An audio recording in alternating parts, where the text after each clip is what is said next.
Hello and welcome to the David Icke.Connector videocast. Well, it's been the week that we've been told we should celebrate the Balfour Declaration, the 100th anniversary of the declaration by the British government that started the process that led to eventually the establishment of the State of Israel. But maybe there's a little bit more to know about the background to that pivotal point in the establishment of Israel in the land of Palestine. Now, when you first hear that the British Foreign Secretary, Lord Balfour, made a declaration, the Balfour Declaration, it has the feel of standing up in Parliament and making a declaration that the British government supports a Jewish homeland in what is now Israel and Palestine. But it wasn't like that. The Balfour Declaration, of course, was a letter, and who the letter was sent to is extremely relevant to the whole story. The House of Rothschild has been central to the creation establishment of Israel and for the creation of the modern Zionist movement. And this is the declaration from Lord Balfour, and it's written to Lord Rothschild. No coincidence. It says, "I have much pleasure in conveying to you, on behalf of His Majesty's government, the following declaration of sympathy with Jewish Zionist aspirations, which has been submitted to and approved by the Cabinet." Note it says Jewish Zionist aspirations because there is this myth that Jewish people and Zionism are interchangeable. It's not true. There are many Jewish people that don't support Zionism. Zionism is not a race, if you like. It is a political philosophy and an ideology, which, like I say, in modern times has been driven by the House of Rothschild. And the letter goes on to say, "His Majesty's government view with favour the establishment in Palestine of a national home for the Jewish people, and will use their best endeavours to facilitate the achievement of this object." And this next bit is a complete joke.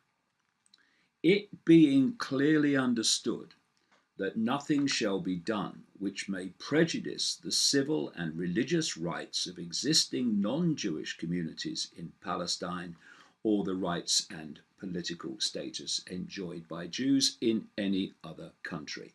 I should be grateful if you would bring this declaration to the knowledge of the Zionist Federation, completely controlled by the House of Rothschild." Now, we are being asked, and indeed the British government through Theresa May is doing so, to celebrate this declaration from the British government that started the process that led to Israel, but celebrate it on the basis of one of its apparently key tenets has been completely and utterly ignored.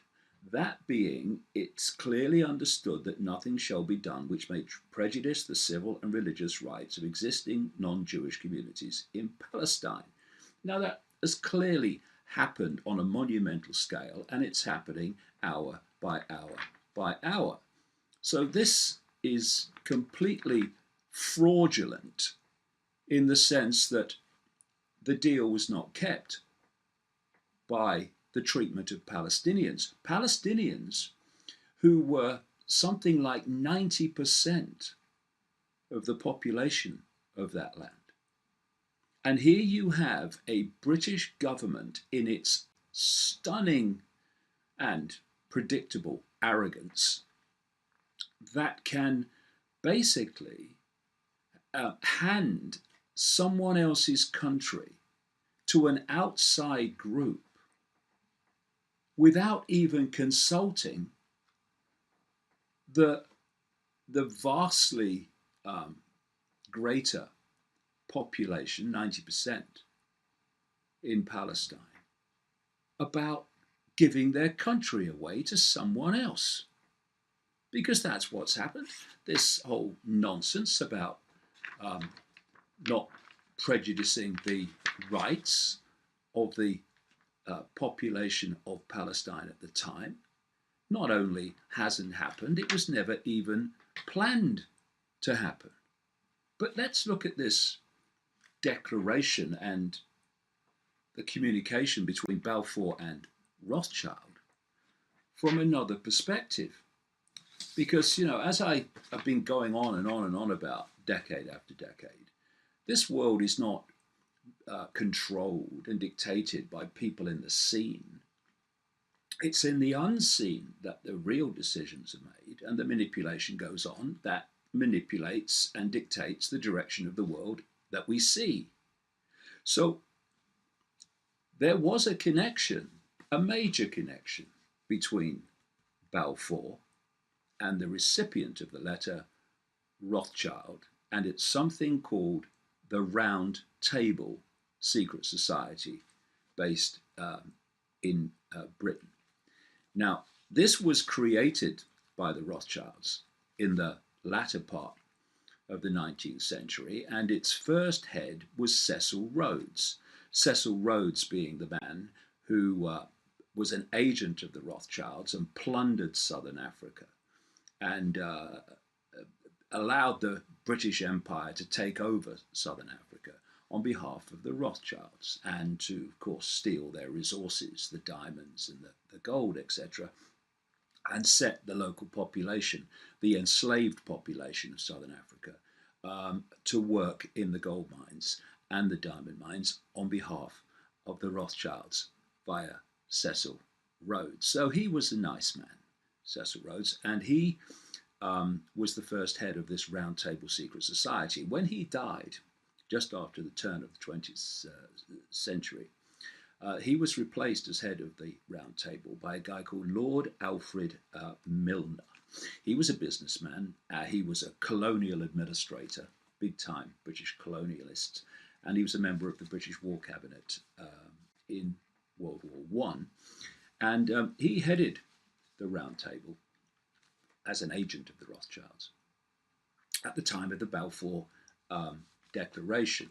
And as I've explained in my books, this is one of them going back to 1994, and The Truth Shall Set You Free. I describe all this that I'm talking about now in detail and what actually happened. And this Round Table Secret Society went on to create other fronts for manipulation, like the Council on Foreign Relations in the United States, another one called the Trilateral Commission, the Bilderberg Group, and the Club of Rome, which was created in the 60s specifically to exploit the environment to justify the transformation of global society, hence the global warming hoax. That's one of the major ways this was played out on the population. And so here we have the secret society connection between the sender and the receiver of the Balfour Declaration, because the Round Table was broken up into two groups. There was an inner group, like an inner circle, that knew the big picture, and there was an outer group, the circle of friends, that knew far less. This is the compartmentalized way that these secret societies operate. Well, it just so happens that Lord Balfour was an inner circle elite member of the Round Table Secret Society. And so the Balfour Declaration was actually a letter from an inner circle elite member of a secret society to Lord Rothschild, who was funding and driving and controlling the secret society and the House of Rothschild in general, not just him. This is what history doesn't tell you. But there was a guy called Carroll Quigley. He was a historian and a professor at Georgetown University. Actually, he taught Bill Clinton. And he was an insider, and he spilled the beans on all this. I've read his books a long time ago now. One's called Tragedy and Hope, and the other one's called The Anglo-American Establishment. And in these two books, he puts the 20th century into a totally different light, including the Balfour Declaration. Now, what happened next, the Balfour Declaration in November 1917, 2 years later, we had the Versailles Peace Conference at the end of the First World War. This is when the leaders of the victorious countries, led by Britain, America, they met at Versailles in France to decide what would happen as a result of the war, what would happen to Germany. And they were advised, as I detail in that book, these leaders were advised by an array of people who were just agents and operatives for the House of Rothschild. Alfred Milner of the Round Table was among them. And they did two things relevant to this. First of all, they agreed, like the British government, that they would support a Jewish homeland in Palestine. And secondly, they made decisions about reparations for Germany as a result of the First World War that was so undeliverable, they were so impossible to meet, that Germany fell into total economic chaos and catastrophe. And that led directly to the political environment that allowed Hitler and the Nazis to come to power and do what they did in Nazi Germany, not least to Jewish people and others too. So that's some of the background to the Balfour Declaration that you won't read in many other places. And indeed, that's a kind of common theme here. You cannot have an open debate about the history, the background, and the behavior of Israel because you're called anti-Semitic, which is a complete misnomer. It means anti-Arab, really, because it's a language group called the Semitic languages, overwhelmingly Arabic. And even with this Balfour Declaration, opposition and other voices systematically have to be silenced. I mean, they don't know any other way. And I just wonder, when you have such an obsession with silencing criticism of any kind of Israel, what they've got to hide. That's a rhetorical question, by the way. And so we've had this story in the run-up to this Balfour 100th anniversary. Transport for London bans ads displaying Palestinian objections to Balfour Declaration. Adverts highlighting Palestinian objections to the Balfour Declaration of 1917, when Britain promised to establish a Jewish national home in Palestine, have been blocked by Transport for London on the grounds that the issue is politically controversial. Nonsense. It's censorship. What you call controversial, others rightly call open debate and the right to an opinion. So, we've had this dinner of celebration this week when Benjamin Netanyahu, Prime Minister of Israel, headed for London to have this celebratory Balfour Declaration dinner with Theresa May, the British Prime Minister. And they couldn't even leave it alone then. This is Theresa May speaking at the dinner. There is today a new and pernicious form of anti-Semitism which uses criticism of the actions of the Israel government as a despicable justification for questioning the very right of Israel to exist. This is abhorrent and we will not stand for it. Oh, Macron in France, the Rothschild president of France, used to work for him, has said pretty much the same. So what we're seeing is that history is being distorted, present day happenings are being distorted and being suppressed by the increasing, and my goodness me, it is increasing efforts to silence anyone with a different opinion to that of Israel, and also to claim that criticism of or questioning of a country, of a regime in a country, is somehow racist. It's not, of course, and it is another, of course, simply to justify censorship. So, we don't do censorship here. So let's have a look then at what we're supposed to be celebrating this week in this 100th anniversary of the Balfour Declaration. This is only a partial list, but you'll get the picture. We're being asked to celebrate, number one, the fact that the House of Rothschild, as part of a much greater global agenda, essentially created modern Zionism and thus set about creating, successfully, the State of Israel so it could manipulate and destabilize the Middle East ongoing, brackets, achieved.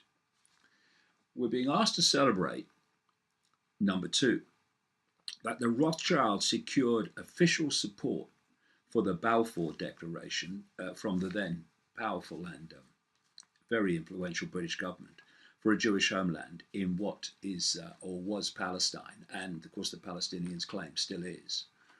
And in doing so, they did not secure or even ask for the support against not just the opposition of the Arab people of Palestine to this, but also they didn't ask the support, and they certainly wouldn't have got it from most of them, of the Jewish minority in Palestine. At that point, before this declaration and all that followed, Arab people and the small minority of Jewish people in Palestine were getting on fine. They were living together, and it was one country, if you like, and they were just getting on. Everything was fine. The minority Jewish people in Palestine, or great amounts of them, didn't want this great influx from Europe that changed their lives as it dramatically changed the lives of the Palestinians they were living in harmony with. We're being asked to celebrate that T.E. Lawrence, who of course is better known because of the film as Lawrence of Arabia, a military intelligence agent for Britain, helped to con the Arabic people of Palestine into removing the Islamic Ottoman Empire based in Turkey, to remove their control of Palestine in what was called the Arab Revolt. This was in the latter years of the First World War. And the con was that Lawrence and the British through him and others said that if you support us, the British, in removing Ottoman Empire control from your land, you will get independence afterwards. The British government and their agent knew that that land was designated for someone else. So, the Arab revolt removed the Ottoman Empire, and then, as the years unfolded, independence for Palestinians for doing that became domination by an outside force coming in from Europe, and the British knew that all along. You can trust the British just like you can trust American governments. Anything they say is true. Well, if you invert that, it's true. Another point of celebration this week, we are told, that after World War II, the Rothschild networks arranged for the relocation of great numbers of Jewish people out of Germany to settle in Palestine and take over another people's land. If anyone else did that, they'd send the boys in. But no, this is all fine, apparently, and we should celebrate it. We are asked to celebrate that Zionist terror groups like Irgun and the Stern Gang terrorized the Arab population of Palestine so comprehensively with their extraordinary violence that something like, at least, and the figure is said to be higher by many others, but at least 700 to 750,000 Arab people were forced to flee Palestine in terror, never to be allowed to return. So they're in a state of ongoing, a state of being a refugee from their own land. They were forced to flee their land because of the violence of Israeli terrorist groups like Irgun and the Stern Gang. And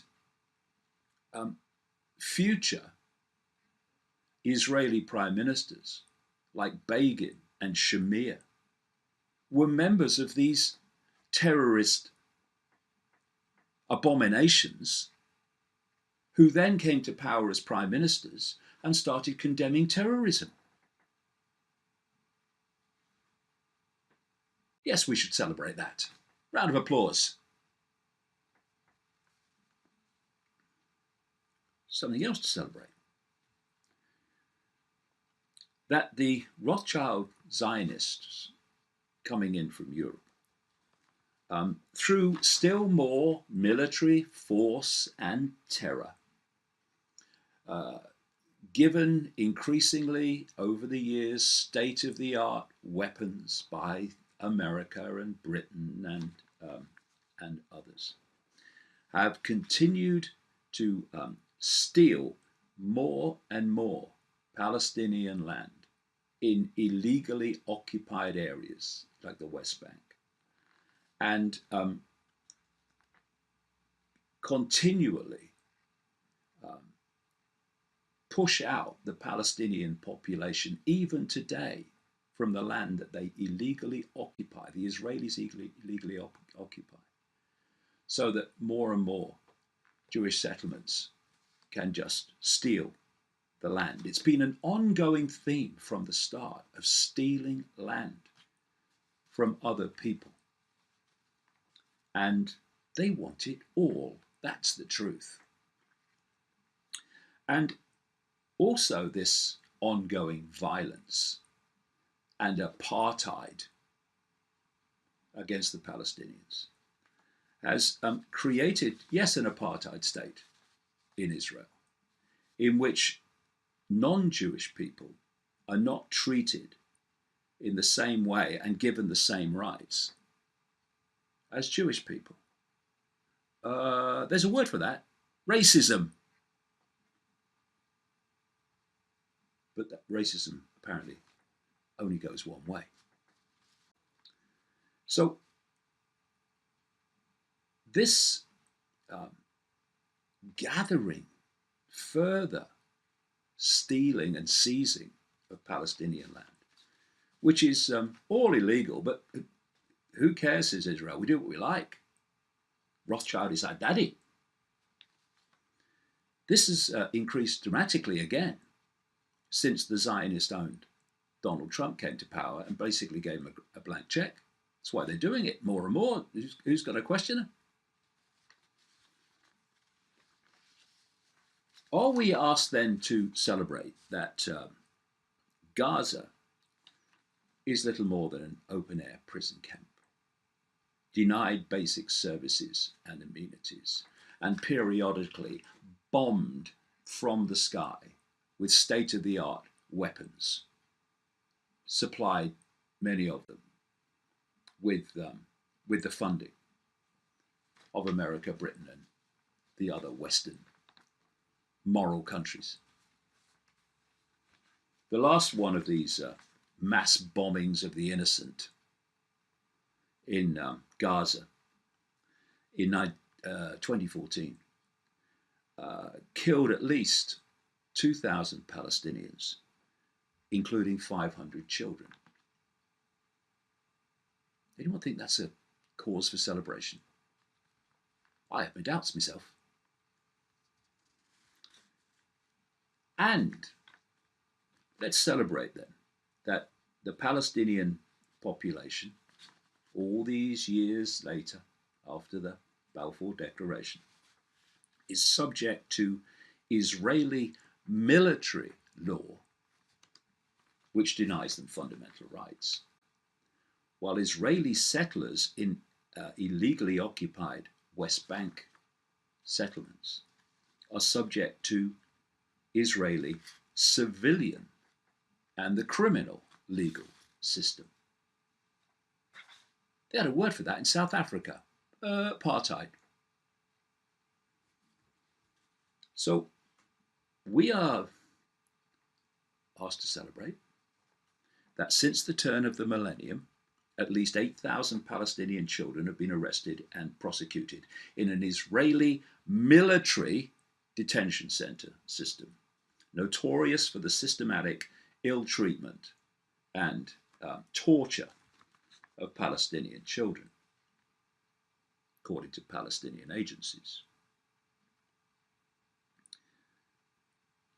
About 500 to 700 Palestinian children are arrested, detained, and prosecuted by the Israeli military court system each year. According to the organization Defense for Children International Palestine, quote, the majority of children are detained from their West Bank homes during the middle of the night by heavily armed Israeli soldiers.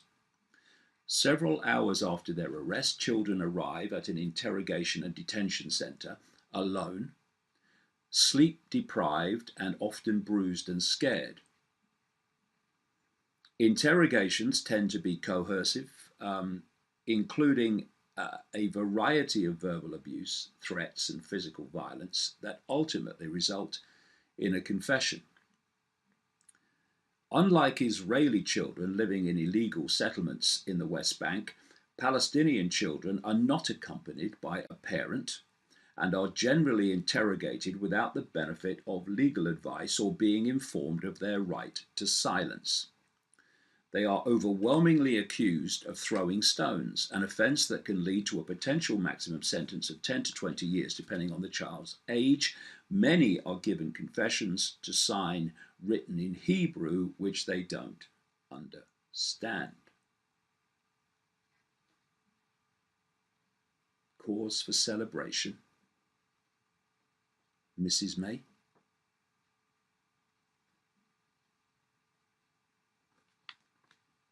According to 2016 figures, 440 children under 18 are held in military detention, and almost 2.5 times the number imprisoned the year before. So it's getting bigger and bigger and bigger.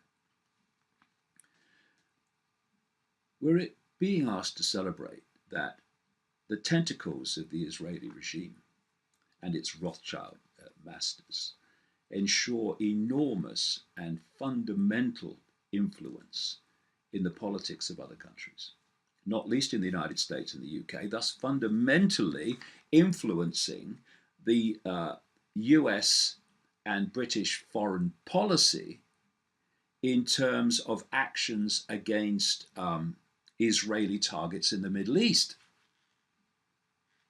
Think Iraq, think Syria.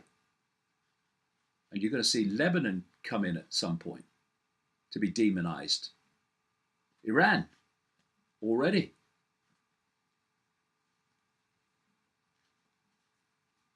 According to a leaked email from the former US Secretary of State, Colin Powell, Secretary of State at the time of 9/11, Israel has hundreds of nuclear warheads pointing at Iran. These are nuclear warheads from the Israeli nuclear program that the Israelis won't even admit they have, though it's an open secret. And countries like America have a policy of never asking. But Iran, oh, they haven't got nuclear weapons. But oh, they've got a nuclear program. Danger to the world. One of the most trigger-happy countries on earth, Israel. No, don't ask. Why does this country, this sliver of land, have such global power to ensure that things like that happen? Answer that question, and a lot about the world will be answered.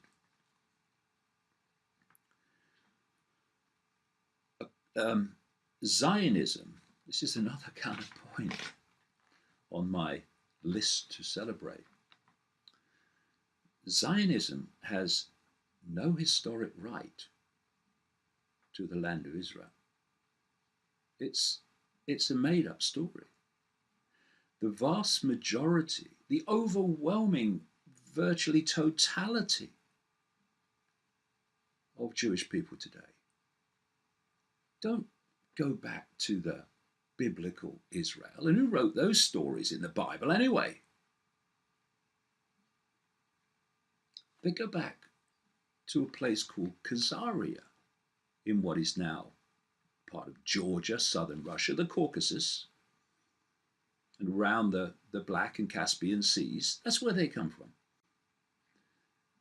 And it was in the land of Khazaria that the king had a mass conversion of the population in 740 AD to Judaism. He had his reasons for that, which I'll go into in the books. And so that was nothing to do with race.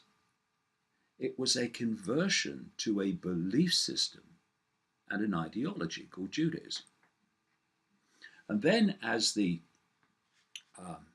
Khazaria Empire broke up, these Judaism worshipping Khazaria people moved up into Eastern Europe, settled there. Then they moved across into Western Europe, settled there. And they were the people that were in Germany when they were disgustingly, appallingly, unspeakably treated by the Nazis. The king of Khazaria was called the Kagan, which is why Kagan is such a common Jewish name today. And don't take my word for it. I would point you to two books by the Jewish historian Shlomo Sand, professor of history at Tel Aviv University.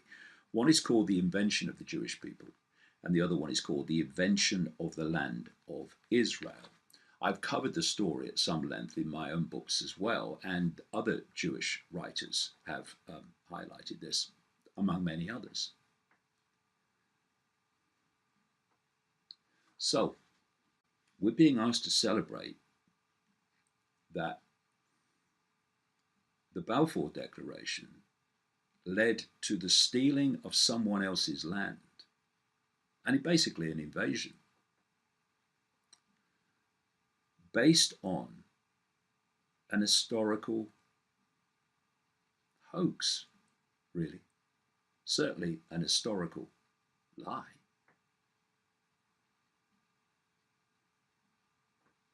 And that is what the suppression of open debate and free discourse of information is designed to stop.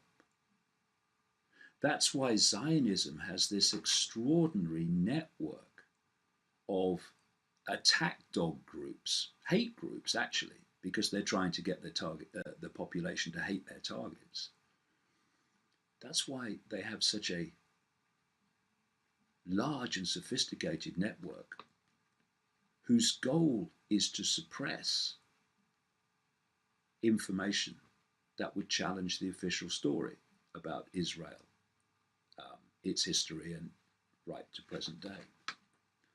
And Netanyahu said at this dinner with Theresa May that Israel was committed to peace and that the Palestinians should finally accept the Jewish national home and finally accept the Jewish state.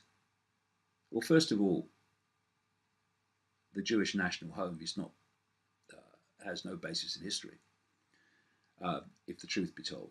And to accept the Jewish state, why not the Israeli state with all people equally included? No, Jewish state.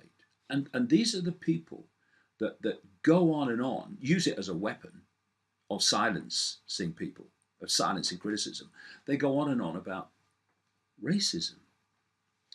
And Netanyahu said, and when they do accept the Jewish state, the road to peace will be infinitely closer. In my opinion, peace will be achievable. Well, that's not the idea. It was never the idea.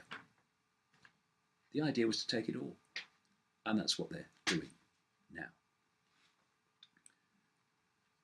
100 years after the Balfour Declaration, after we've reached the consequences that it eventually led to, we desperately need certainly open debate, but also some maturity and seeing things as they are and not as they were and as they different people would like them to be. So Israel now clearly has a lot of Jewish people.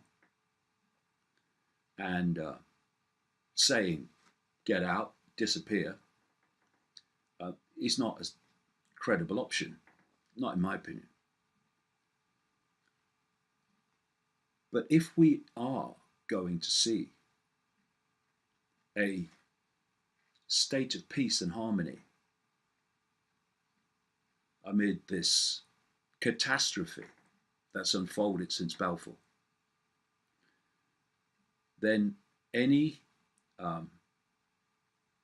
agreement has got to be based on justice, on fairness, and on equal rights in every way to everyone who lives in that land. Because without that, how can there be any celebration? How can you celebrate an apartheid state in which one group dictates everything about the other group and continually steals even more of its land? We want peace, Mr. Netanyahu. The last thing you bloody want.